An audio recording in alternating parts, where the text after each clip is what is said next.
Hi there, it's CJ Miller. I'm in Shreveport, Louisiana. We're across the Red River from beautiful Bossier City, Louisiana. I did talk about my dinner, which was a variation of a very popular kind of a pork chop treatment, but different from last night, which was breaded pork chops this time, and they were thawed out, so I'm cooking them while they're thawed out. But so this recipe basically, and I know it looks a little tragic up close like this, but look, we got a storm going on too. So it is basically the pork chops. Well, first I put a balsamic reduction sauce, balsamic vinaigrette, and you can reduce it yourself until you get to the consistency that you want if you're starting from scratch.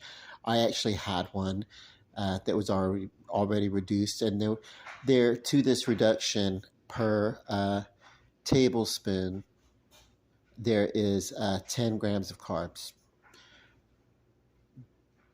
So I put in, I eyeballed approximately a tablespoon into the pan. Then I used probably about 2 tablespoons of butter, and then copious amounts, probably about 3 or 4 tablespoons of granulated garlic in the pan. And then I cooked the pork chops 2 by 2, and I did four chops. So I'll have some this tonight, and then I'll have some sometime tomorrow throughout the day. And you know, very that this the majority of the sauce that's rendered from here will stay in the pan. That means most of those 10 or so grams of carbs, I mean to say, the sugary carbs, will stay in the pan. But I get some sweetness, not of sugar, but from the blended effect of the garlic, which in this case did not roast because it stayed in a sauce, so it didn't turn bitter. It retains a little bit of a bite and has a little bit of sweetness even, and then it's cool. And so you can find similar recipes for this all over the place, whether you do them in a skillet, like I did a cast iron skillet. That's how it got this nice browning all over it. You could roast it in an oven or whatever.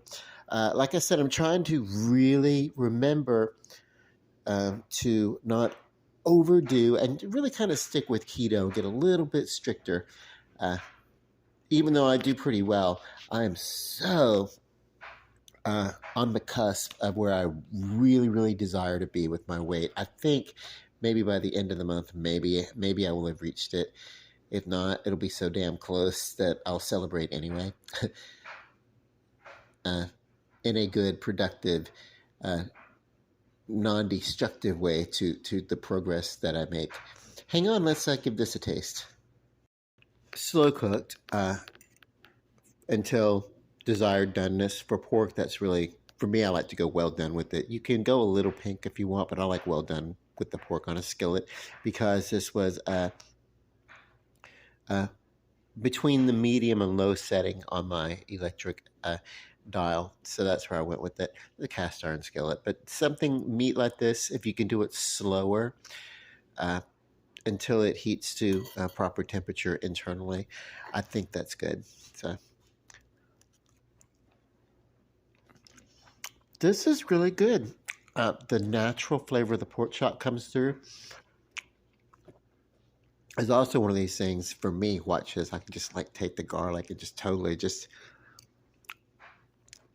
I could basically take the garlic in treatment like this and just basically eat the garlic. I didn't even need the pork chop. I literally just could eat a bunch of garlic in this kind of balsamic and buttery sauce. And if I needed to, as it was cooking, if I felt like maybe I wanted a little bit more moisture, I could put a little bit of water in the skillet.